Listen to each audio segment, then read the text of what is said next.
Welcome. Thank you so much for joining us today. This is Ellen Kamai, the natural nurse. And as always, I'm wishing you the best.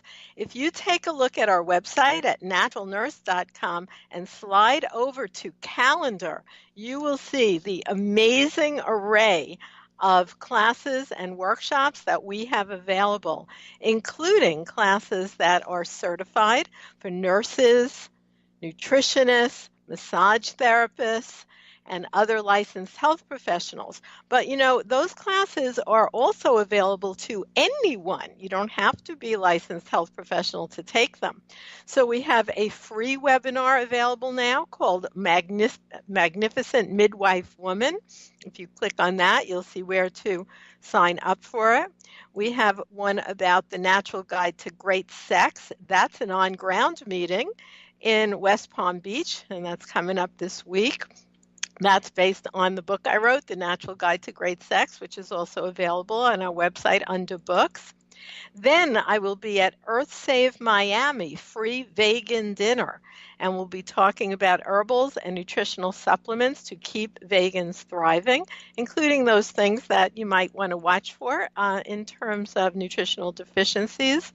We're also having a free class called The Eyes Have It, Eye Health Naturally, where you can take it for free, but you do need to sign up.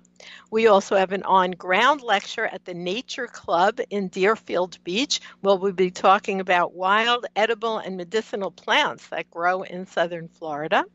Then we have a class about dowsing, measuring the interacting energy fields for health balance. That's on ground in Deerfield Beach, Florida.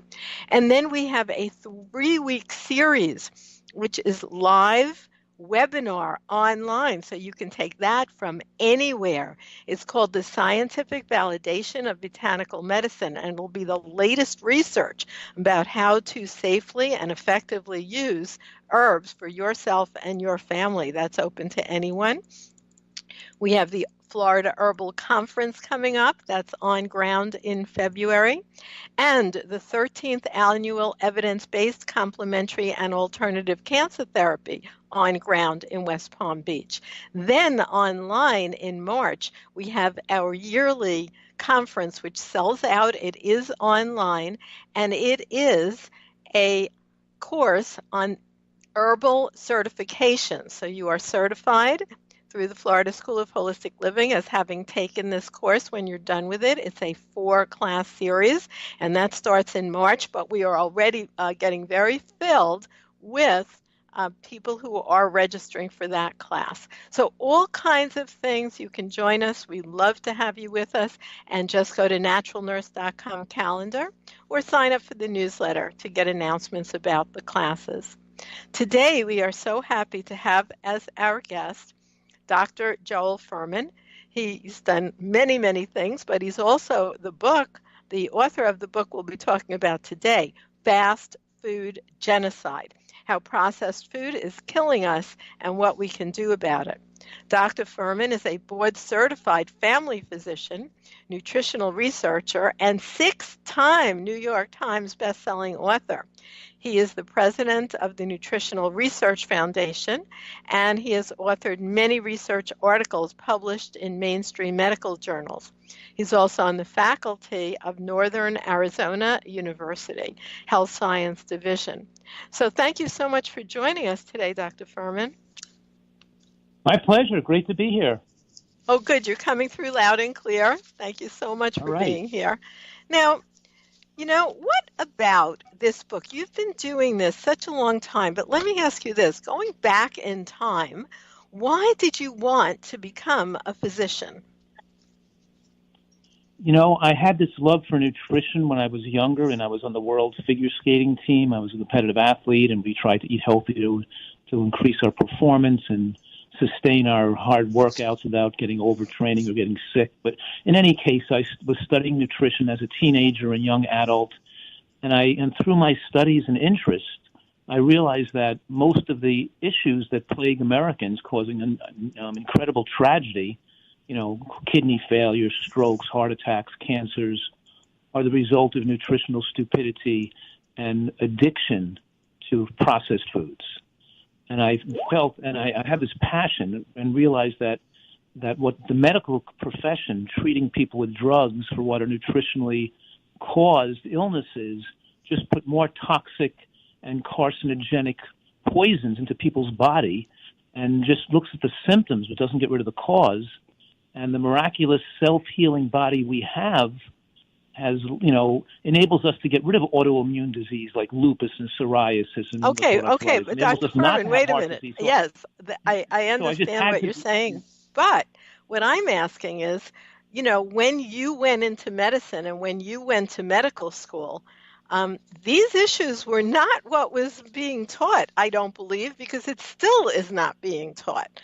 So, how was it that you went through that conventional training? But you asked me why I went into medicine and why I went into Right. this, and I was explaining that I had this passion, and that's why I went to medical school. That's I already had amazing. developed a. Yeah, I went to medical school with a specific intent of being a physician who would not be treating people, who would be removing their drugs and being available for people who wanted to make miraculous recoveries through through excellent nutritional and natural methods, setting them free from being in that medical merry-go-round of drugs, side effects, and medical tragedies. And I've developed. So I went to do. So what I'm doing with my career, I went to medical school with that specific intent because I developed a passion for that when I was younger.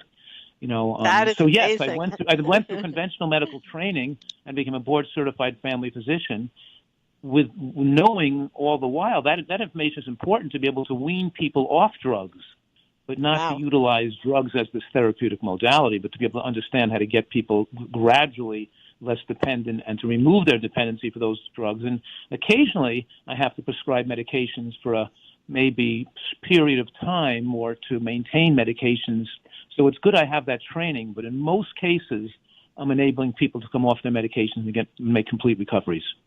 So I think that is fantastic because a lot of young people, both in terms of going to nursing school or going to conventional medical school, tell me, because I do a lot of career counseling in how to have a career in natural health, that they don't want to go to conventional medical school or even nursing school because the training is so drug focused, and they are afraid that their views will be put down by instructors. Did you, just like I did for nursing school, because I was an herbalist since 1964, I didn't become a nurse till 73, so I did it for the same reasons as you, to get the medical knowledge but to maintain the natural practice, and that's very unusual. Did you get a lot of pushback from your professors, or did you just keep it to yourself, figure you'll get the degree and then you'll have the power to do the kind of interventions you believe in and know are true?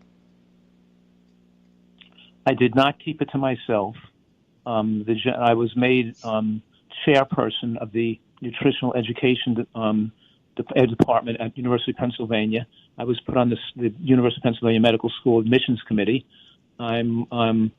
So I did research at Penn, in nutrition, and most of my colleagues and professors and doctors there would say to me, yeah, we know that's true. We know that's very effective, but it's very hard to get your patients to do that. You're not going to make enough money doing that, and it's much easier just to give a person a drug. In other words, they wouldn't, we'd have respectful debates, but of course I'd always say that that's not giving people informed consent. Can't paternalistically make people's decisions for them. It doesn't matter what small percent of people will or will not do it. That speaks to the lack of art, motivational skills, and education you're doing in the way you're convincing patients. And I would have these arguments and debates with people, holding my ground and actually convincing a lot of people. And in my medical school class, for example, multiple physicians who are in practice now for 20 to 30 years have reported to me how much knowing me and learning from me has changed their career and their personal health and the way they practice medicine. And very grateful for that opportunity, you see, to even just have had that experience when I was in medical school with them.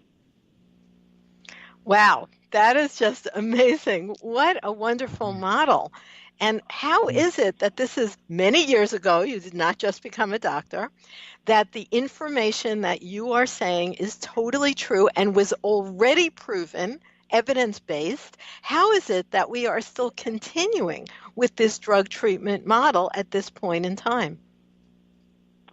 Well, that's a loaded question, because obviously we have the growth of the fast food industry and the processed food industry in the 50s and 60s, the explosion in the 1970s, the billion-dollar drug industry and the drug medical complex having the most effect, and combined with the processed food industry and the animal food industry on dictating American healthcare policy, and of course and then the addictive nature of foods that make people addicted to them, so they can't even think straight or think logically of how what self-destruction is being wrought in our population. Right now, we have 1 in 5 Americans mentally ill as a result of the processed food industry, and nobody even thinks it's the processed food industry. They just think it's that the explosion from 1 in 100 cases of mental illness 100 years ago to 1 in 5 is just like luck, or people don't even think anymore because they're so addicted to their processed food. So there's obviously a huge economic incentive and huge economic dollars spent to promote our present system. The small amount of people like you and me screaming from the rooftops are having an effect, and eventually the reality gets out to a lot of people, but it's still a very small percent of our population. Right now we still have over 80% of our population, actually closer to 90%, are overweight and sickly. And also on, polypharmacy. How many people are on not 1, not 2, not 3, not 4, but 5 medications and have never been told that their illness is linked to what they put in their mouth and in their mind? Yeah, I was thinking that when you were starting to say about going to nursing school and medical school and learning about drugs, because I was thinking in my own head that it's absolutely essential, because almost every person you see with problems is on multiple medications with interactions and multiple drug interactions and side effects. And you have to know how to utilize those drugs to get them off the drugs, which ones to take off, which ones have to wean slowly, which ones you can stop right away, which ones cause weight gain, which ones cause weight loss. What I'm saying is that it's very complicated now seeing sickly patients because they're on so many medications, as you just mentioned. And you need that. You have to be a physician with the ability to prescribe medications, even to be able to lower their drugs gradually. You can't just stop them suddenly, That's right. So important. Now, also, another course I teach to pharmacists and physicians is drug nutrient depletions, because almost every one of those pharmaceuticals also interfere with either the body's ability to manufacture or use nutrients. And when we look at the adverse effect profile of those drugs, they very often mirror what a nutrient deficiency would look like. Well, we're agreeing that it's a complicated issue, but the American diet is grossly insufficient and deficient in micronutrients and phytochemicals, leading to, of course, free radical production, reactive oxygen species, and driving up hormones that age us and create cancer. So we have, every time we metabolize a calorie or eat a food, we create oxidative effects that ages us. But natural plants have phytochemicals and antioxidants in them that prevent the formation and remove the buildup of the reactive oxygen species.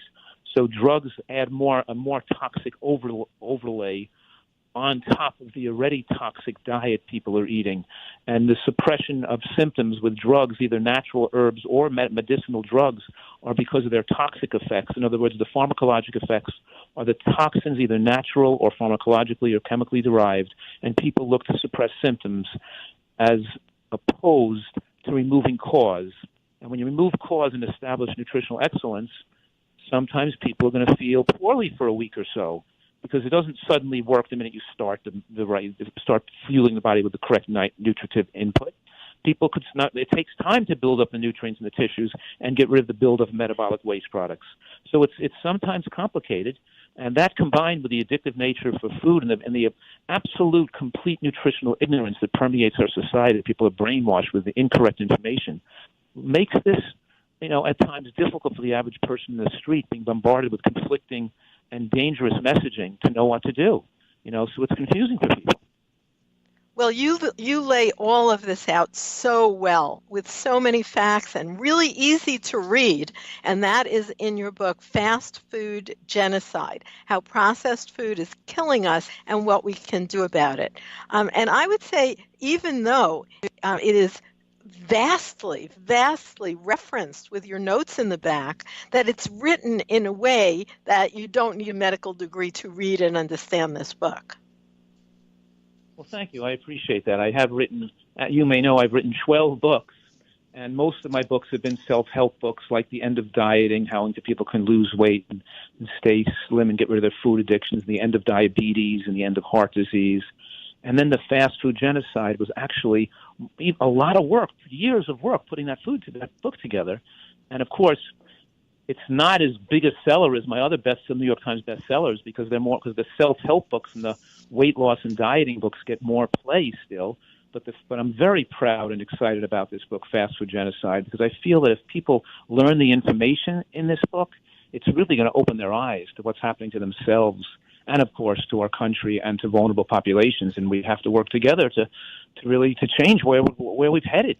It's just, it's crazy, and it's a great story, and and knowing the history of food and how it's affected the history of our country, and how and the potential for further destruction moving forward. It's just a very, very important message, I think, for our country. Yes, and you reference like so many just recent studies. Like you're even looking at a study by the CDC, right? That vegetable and fruit consumption is lower in southern states, even though they grow so much of it. I mean, why are people just eating all this fast food? Well, the calories from oil, and I think the biggest scam perpetrated on our modern world is people believe that oil, like olive oil and flaxseed, oils and coconut oil or this oil or that oil is a health food when it's all 120 calories a pound. And though one oil may not be as bad as another oil, they're all fattening and void of fiber and nutrients, essentially. And when people think it's healthy, they're pouring oil on their food as if it's health food. But what I'm saying right now is that when you heat oil at high temperature, you cause rancid carcinogenic compounds.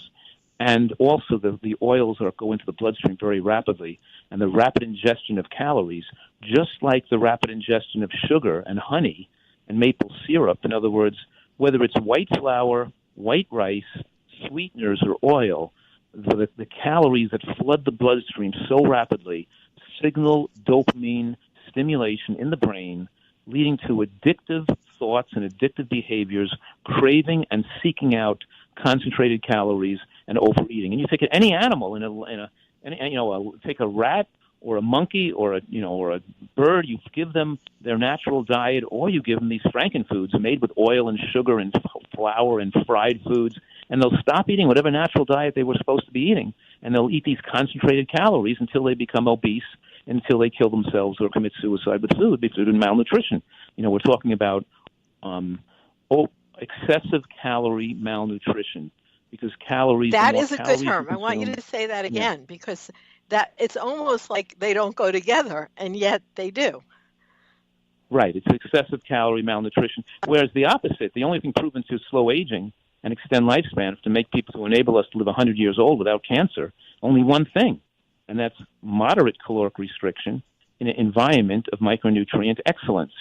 So we have to eat foods with a high micronutrient density to be able to reduce our appetite, control our cravings to overeat calories, and to enable the immune system to protect us against cancer and dementia. Our brain is like a jelly bag of fat, and it goes rancid and gets rotten when we don't take in a high antioxidant exposure through life, and we become demented, and we get damage to the brain, and people are confused. Why do people get Alzheimer's and demented, and why are they getting brain tumors, and why are they getting all these diseases? And why are they depressed, and why do we have mental illness? In other words, they think, you get overweight and diabetic when you eat bad, but they don't see how it's destructive to the brain. They don't put two and two together, how the brain is so sensitive to what we eat, and all the mental illness and all the violence and all the psychosis that's been exploding in our society, combined with the explosion of strokes and dementia, is all related to the foods we put in our body. And we have the answer. I always say we've landed the man on the moon already. What I mean by that is we know how to win the war on cancer right now. We know how to stop dementia and strokes right now, but people don't like the answer we found. They're looking for a magic pill when the answer is right in front of their nose. The answer is right here in front of our noses. And isn't it wonderful as a physician, because certainly, like you said, you were interested in health and wellness and healing, from that when people do follow your guidance, you see them get better. I remember one time I've seen our colleagues go, it's very frustrating being a doctor. For instance, Dr. Alan Gaby said this once to me, that really telling people that there's no cure, you can just manage your disease and watch them get more and more ill is not very satisfying. Well, if people follow your recommendations, you see them get healthy. It's fantastic. That's correct. And reversing diabetes, heart disease, and autoimmune diseases has been the most rewarding part of my career. And, I just to let you know, too, I opened up a retreat in California where I can take the sickest, most overweight food addicts, and by putting them in a safe, beautiful environment, feeding them gourmet food that's healthy with my 3 fantastic chefs, I can even take people who no way can they do this on their own. They're just too addicted. Their environment is they don't have the ability to read a book or watch the videos or study the works and change their diet. But once they're there for a few months, their whole attitude changes, their mental outlook on life changes, their food preference and taste preference changes. And once they're away from their addictive food consumption triggers for long enough, they can then stick with it. So I've increased the opportunity and I've increased the probability I can take almost any patient in a very serious condition and nurse them back to superior health, even if they can't do it on their own, even if they don't have the ability or they're so addicted they can't make the changes by themselves. So I have both, I'm removing the obstacles, obviously.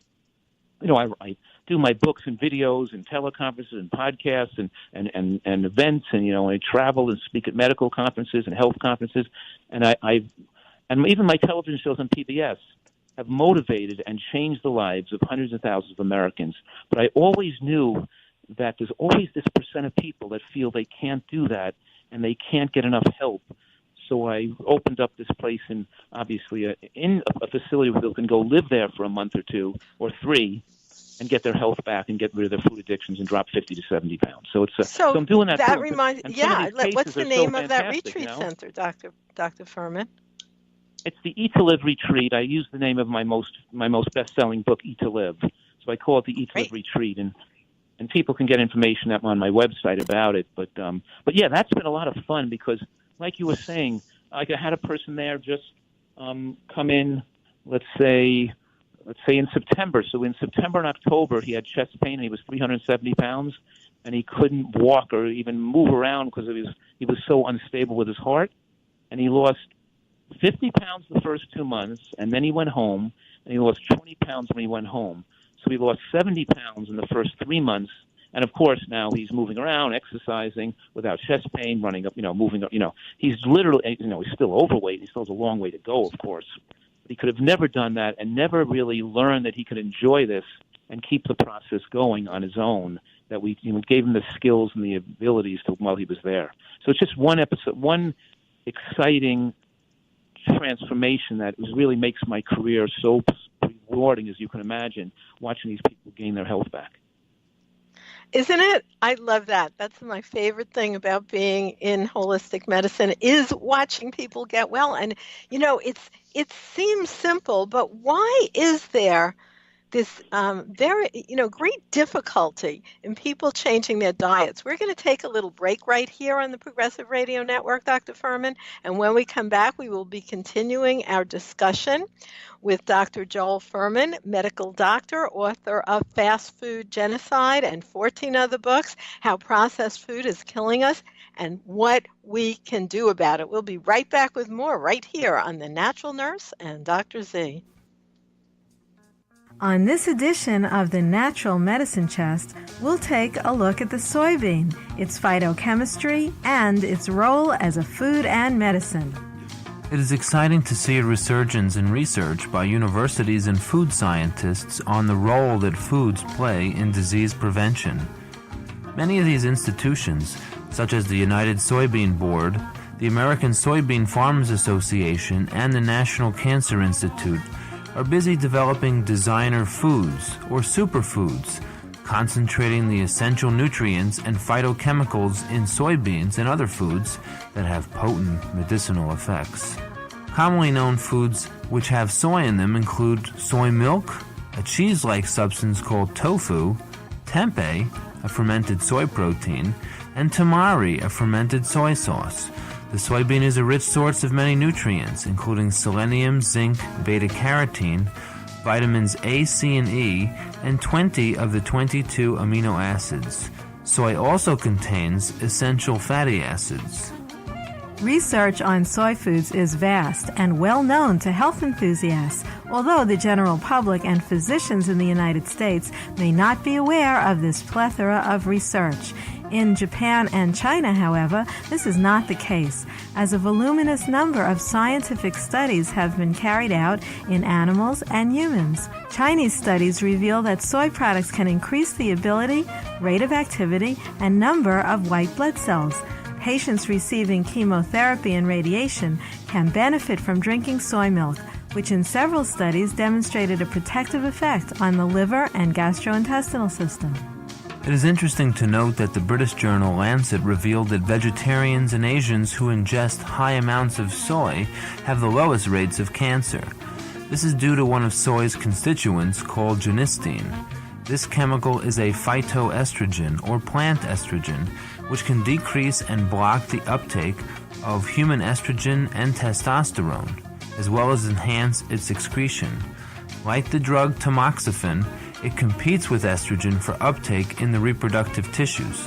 By doing so, hormone-dependent cancers like ovarian, breast, and prostate cancers may be prevented.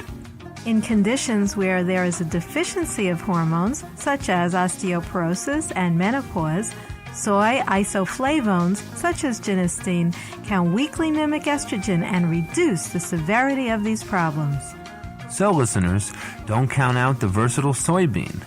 Make it a delicious and nutritious part of your natural medicine chest.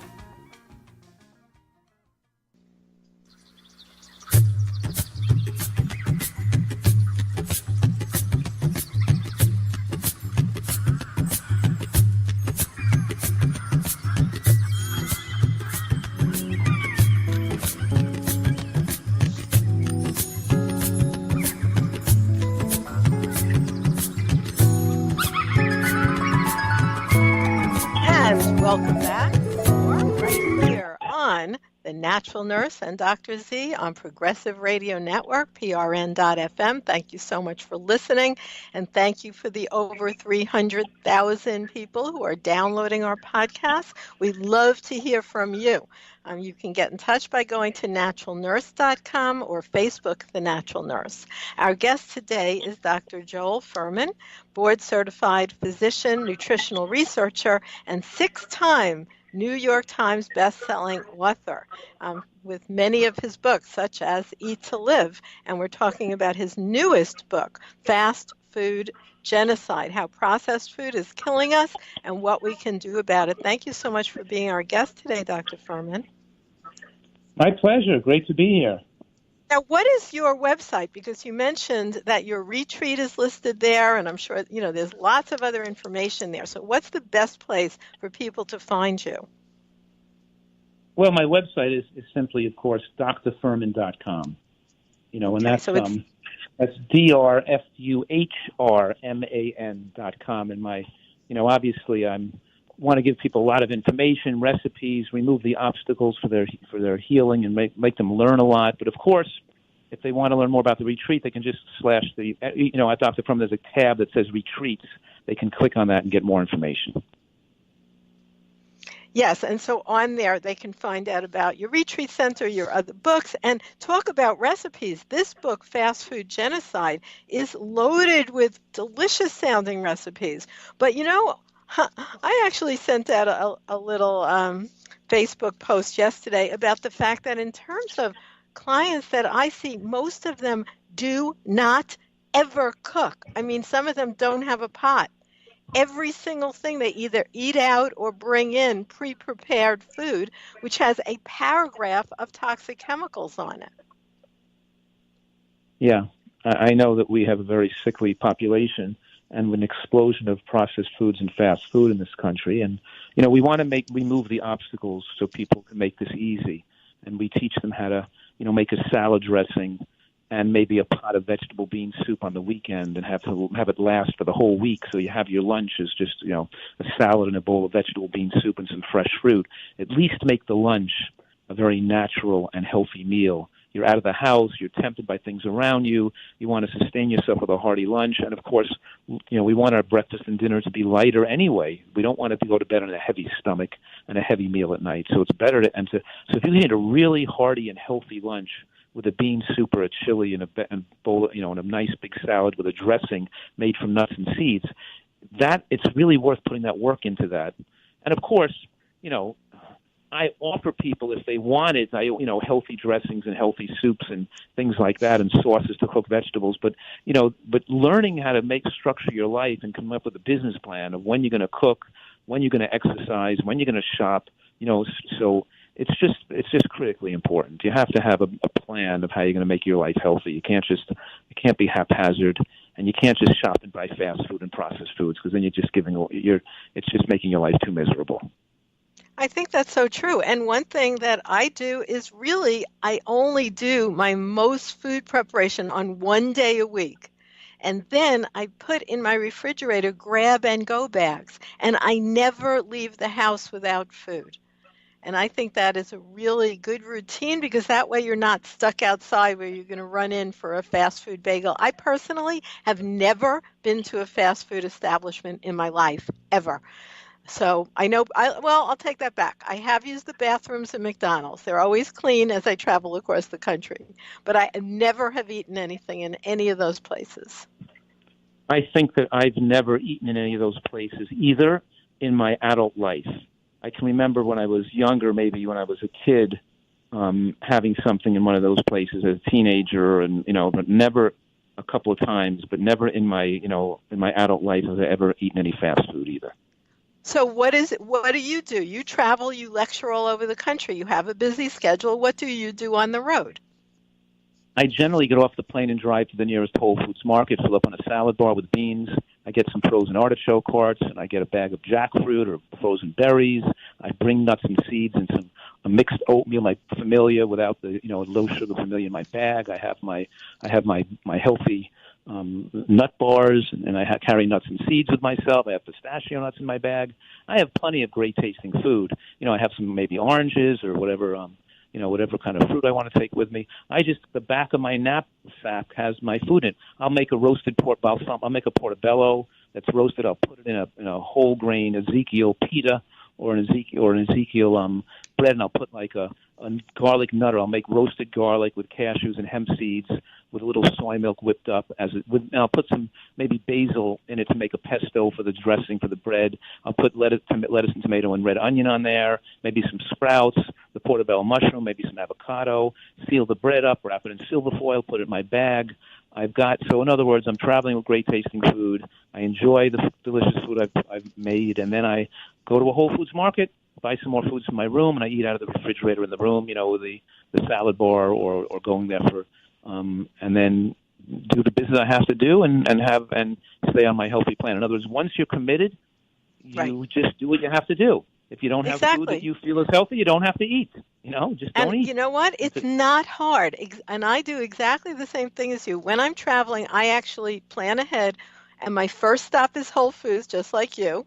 And then I always get a room and insist that there's a refrigerator in the room. So I have some place to put some of the foods, extra salads for the next few days. It's really not that hard. And you know what? You save a lot of money as well. And you save a lot of time.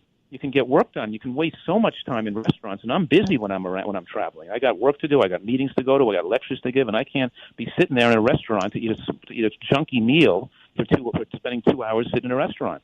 I have the food in my room. I have the refrigerator in my room, same as you. And I could work very efficiently and get work done.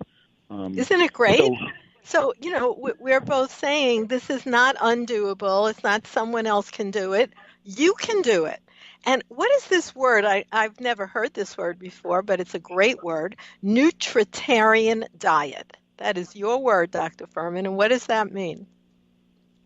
The question is there one ideal way of eating that can maximize lifespan and maximally prevent cancer, that's rich in phytochemicals and antioxidants, hormonally favorable, and doesn't miss any of the nutrients humans need to maximize human lifespan? So a nutritarian diet is trying to be very comprehensively complete with a full portfolio of anti-cancer foods. And of course, as you move the diet to be heavier in plants that extend longevity, to make sure you're not missing any nutrients that could interfere with your longevity, like DHA or B12 or zinc.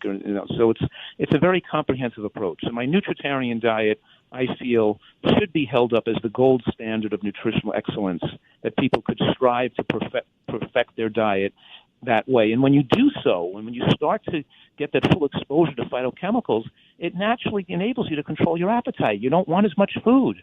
The high nutrient levels and the high fiber have feedback on the hypothalamus to make you no longer a food-consuming monster.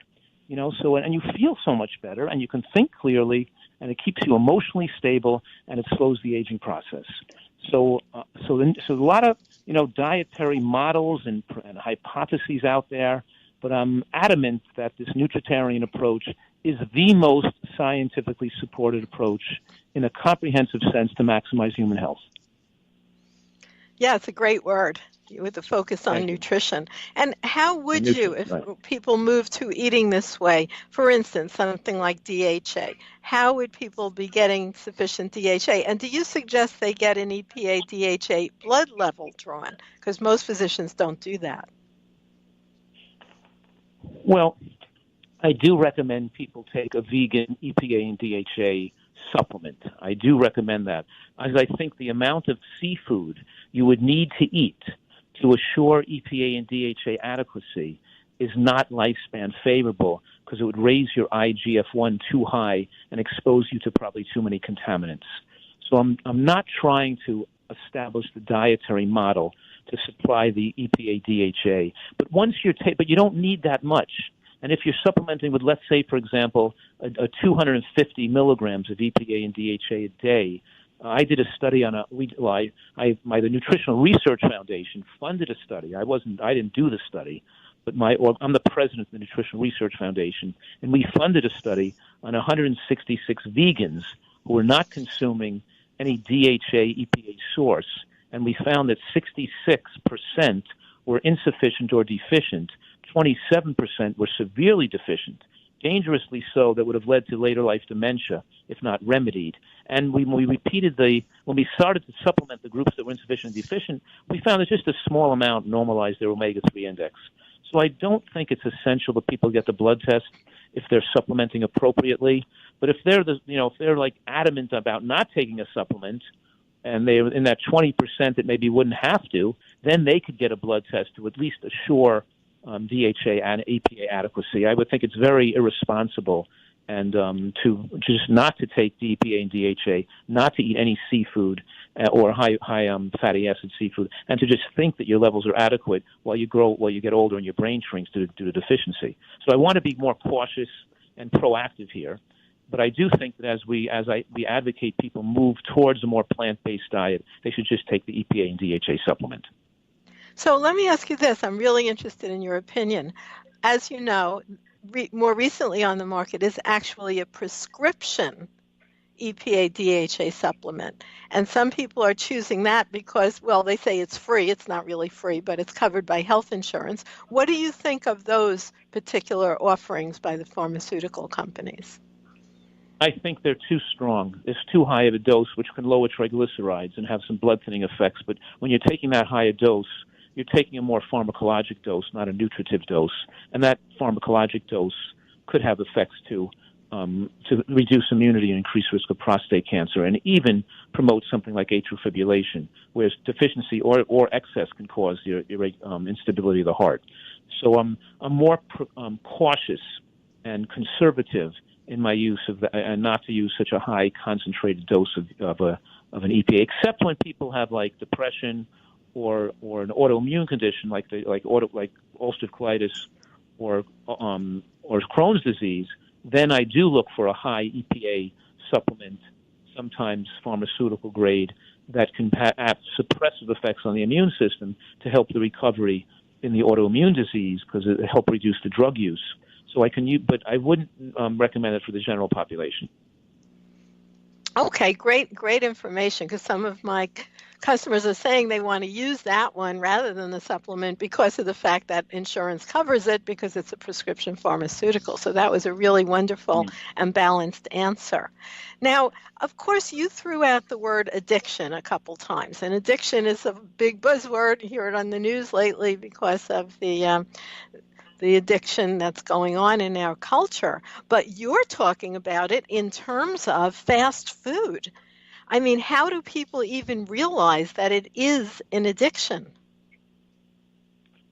Well, the whole population is addicted. You let them just stop eating fast food and just eat a few salads for a few meals. Let them just eat healthy for the next day of just fruits and vegetables, and see how lousy they feel and how much they crave their sugar and their salt and their cheeses, and their oils. In other words, they'll feel fatigued and shaky and weak and headachy, and they don't. So it's a physical addiction because when you're in the phase when you're not digesting calories, while you're digesting calories in the anabolic process of putting calories into the body, your body no longer can repair and heal and detoxify and remove toxic compounds as effectively. So you feel better when you're not removing toxins.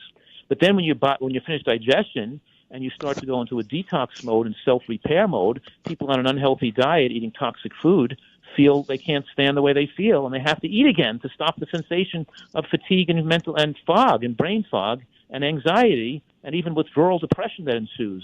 So they're forced to overeat calories and keep eating junk food. If they weren't an addict, they would feel nothing when they didn't eat food, and they'd be able to comfortably eat some salad and some string beans, and a head of broccoli and a handful of sunflower seeds and feel great. But they don't. But a week later of feeling lousy, they're going to start to lose those addictive drives, and over time, their taste buds are going to be enhanced. And I'm just giving you a small part of the addictive process. That's the withdrawal process. There's also the part of dopamine stimulation from the calories going into the bloodstream fast that gives them that central nervous system high, making them dopamine insensitive now over time, wanting more stimulation of the brain, leading to alcoholism and drug addiction. So two things. Number one, fast food and commercial baked goods like croissants and donuts and cookies are linked to major depression in dose-dependent manner, and even 2 servings a week increases risk of developing depression by 50%, actually 51%. That's number one. And number two, when you take in these foods and you're eating more of these fast foods and processed foods, they increase your risk of opiate addiction and the propensity for illegal drug use and criminal behavior. In other words, what I'm saying right now is a link between sugar and junk food and illegal drug use is solid, and it's more solid than the link between poverty, social isolation, or bad parents or lack of parents, and drug use or illegal drug use. The biggest relationship between and the biggest factor linked with illegal drug use is the consumption of candy and processed foods in childhood. So we destroy the brain when we eat foods that don't contain antioxidants and phytochemicals, and we destroy the brain not just with dementia, but we lower the risk of attention. We increase the risk of attention deficits, poor learning, poor behavior, increased propensity for anger, poor performance in school, and we strip people of their chance to reach economic prosperity and realize the American dream and be happy and healthy when we feed them foods that don't have micronutrients in them. That is so true. And we're going to take another break right here on The Natural Nurse and Dr. Z so you can hear about some of the other shows that you can catch on Progressive Radio Network. And when we come back, we're going to continue our fascinating discussion with Dr. Joel Fuhrman, medical doctor, author of Fast Food Genocide and many other writings. And we'll be right back with more right here on The Natural Nurse and Dr. Z. Hey, it's Jesse, PRN Station Manager. I have an exciting announcement for our amazing listeners. PRN has a new voicemail line that will allow you to connect better with our hosts. If you can't listen live but have a question or comment for one of our hosts, just call 862-800-6805. That's 862-800-6805. This feature will allow your voice to be heard on your favorite PRN show.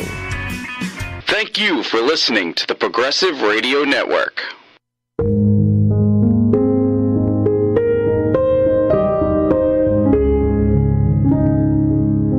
Hi, everyone. I'm Gary Null, the founder of the Progressive Radio Network.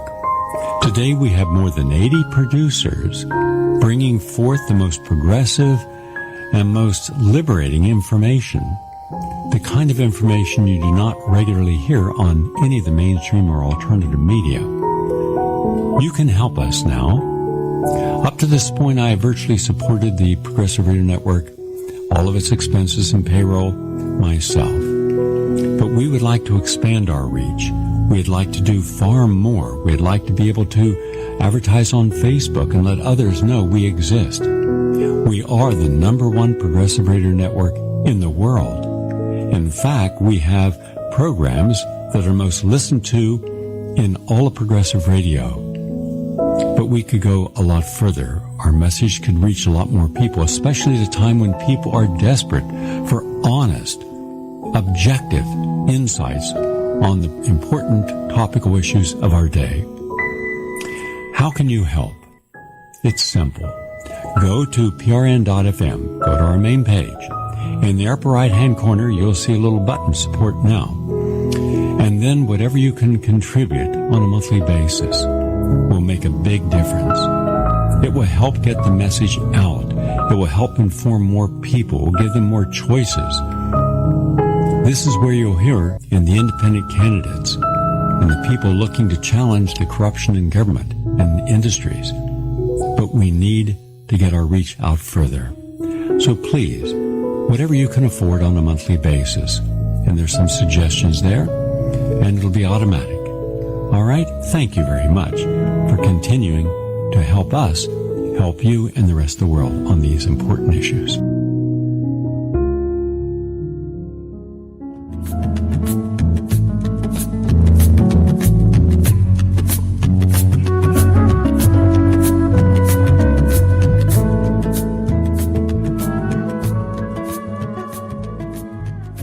And welcome back once again to more right here on The Natural Nurse and Dr. Z.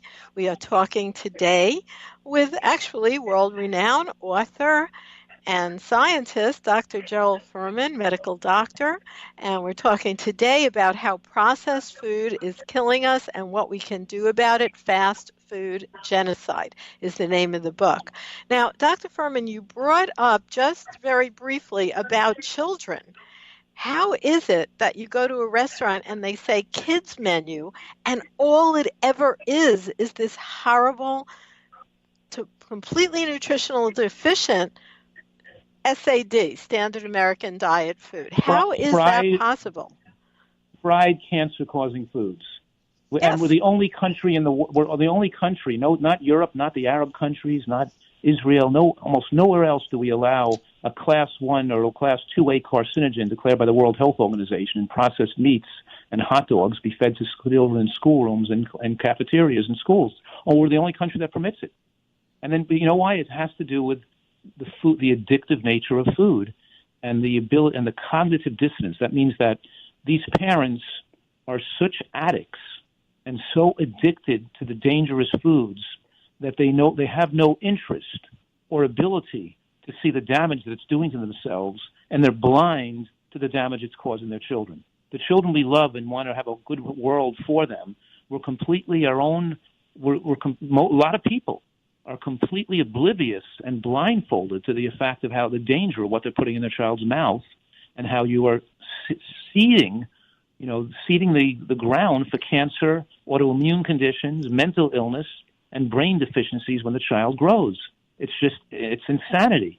And when you're a child, your DNA is not wound, like the DNA is normally wound up tightly like the rubber band in a golf ball. But when you're growing, the rubber bands unravel themselves and spread themselves out and are more easily damaged. And that's where we set the stage for later life disease and later life damage like cancer by feeding children these kid-friendly menus. And so this is exactly the point we're talking about. Nutritional education should be part of the educational process in grade school and in elementary school and right through the educational process. It should be reading, writing, arithmetic, and nutritional science because it's the one most critical knowledge that's important for our health destiny and for our success in the educational field, our ability to not be depressed, and to control from getting tragic diseases. So parents have no idea how they are the destructive influence, bringing donuts to soccer games, and your kid runs around the baseball field for 15 minutes, sitting there holding a mitt, and he comes back and you feed him a cheese doodle or something, or a donut hole. It's incredibly sick and dangerous, and the parents have no idea. They just think, oh, it's kids are enjoying food, and it's it's the way everybody eats. And my daughters used to say to me when they were little kids, they could never understand how parents would be doing these things that were destructive to their own children. They would say to me, don't these parents love their children? Why are they bringing this stuff to them? And I'm saying, well, they don't know what they love their children. They just don't know what we know. They say to me, well, how could they be so stupid? How do people not know that putting junk in your body makes you unhealthy? Don't they know that you get made of that your body becomes the food, that the foods you eat make who you are and what your body becomes? The quality you put in better food, you get healthier, you get a healthier body. Can't they know that? And I said, well, they're just not thinking about it because everybody else does it. They're completely oblivious to it. And my kids could never understand. They could never grasp how people could do that to their children, because it seems so strange to them that people couldn't rationalize that what they eat makes who they are.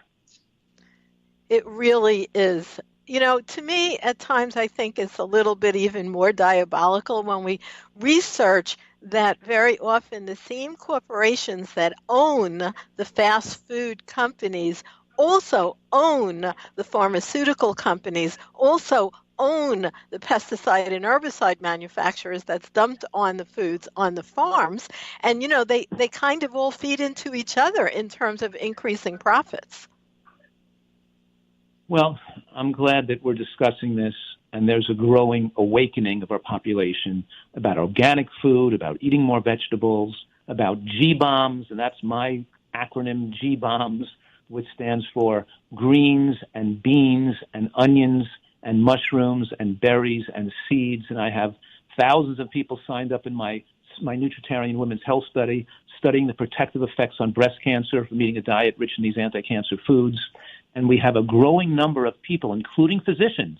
The American College of Lifestyle Medicine now, and I'm one of the founding members, has grown from a group of 30 physicians to 30,000 physicians getting, now with the board certification exam, and now in other words, we're seeing an explosion in people that are more knowledgeable and working to undo. But it's a big fight. It's a slow process, and we're all part of it, But there is more availability than when I started. When I started in 1964, you actually had less access, let's say, to organic food because the awareness wasn't there. But people are voting when they wake up with their dollars, and they're often choosing better choices. And truthfully, to eat according to your recipes in your book is very inexpensive. You're talking about cabbage. You're talking about the green bomb. These are not expensive things. Onions, mushrooms, seeds. You don't have to spend any more than you would on a junk food diet. Right. I mean, certain things are a little bit more money, but it balances itself out. And the interesting thing is, people think nothing of spending money on themselves when it comes to a car or a watch, but when it comes to food, which determines their health, and they'll give half their paycheck to medical care, by the way. But the idea that they should spend a little more on what they eat because which protects our health for our future and gives us and makes us happy and keeps us healthy and not aging fast, and it's such an insane preference. But in other words, we can make this diet taste great. Because people were thinking, they're listening to you and me talk, and they're thinking to themselves, yeah, eating, they're probably right, and that's probably important, but I can't do that because I don't want to give up my pleasure. I'd rather die a little younger and eat what I want to eat, enjoy my life more. See, that's their addictions talking.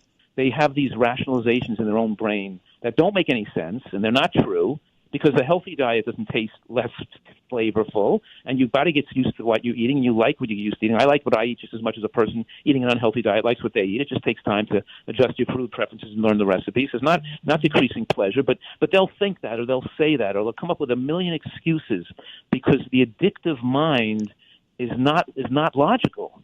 Once you're an addict, logic and science are no longer driving behavior. It's feelings and emotions and maintaining your addiction that is affecting a lot of your thoughts. And this is why the difficulty. But everything you're saying is true. that we have a growing army of people, both physicians and a big movement in society that's starting to make inroads and make eating healthy easier.